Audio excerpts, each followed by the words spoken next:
नबी करीम सल्लल्लाहु अलैहि वसल्लम ने फरमाया, एक दिन जन्नत और जहन्नम का आपस में मुबाहसा हो गया। जन्नत और जहन्नम की आपस में बहस हो गई। जहन्नम कहने लगी कि मेरे अंदर जो लोग आएंगे ना, वो बड़े बड़े सरदार, बड़े बड़े मुतकब्बिर, बड़े बड़े जब्बार, बड़े बड़े लोग आएंगे। ये मेरी शायद फजीलत है। जहन्नम कह रही है, जहन्नम कि बड़े बड़े जब्बार मुतकब्बिर वो मेरे अंदर आएंगे, शायद ये वजह एजाज है। तो जन्नत ने जवाब में कहा कि मेरे अंदर तो गरीब और फकीर लोग ही आएंगे।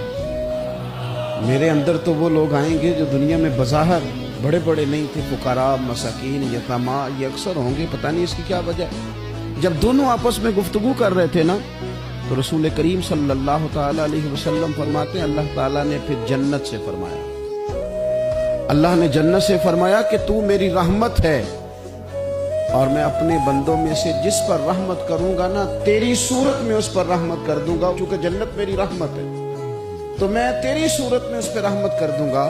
और रब करीम ने इरशाद फरमाया जहन्नम से कि तू मेरा अजाब है, तो मैं अपने बंदों में से जिसको चाहूंगा तेरे ज़रिए अजाब दे दूंगा, लेकिन भर मैं तुम दोनों को ही डालूंगा। भर जन्नत भी जाएगी, भर जहन्नम भी जाएगी, लेकिन जिसको जहन्नुम में डाला जाएगा उसको अल्लाह जहन्नुम के जरिए अजाब देगा, और जिसको जन्नत में डाला जाएगा उसे अल्लाह जन्नत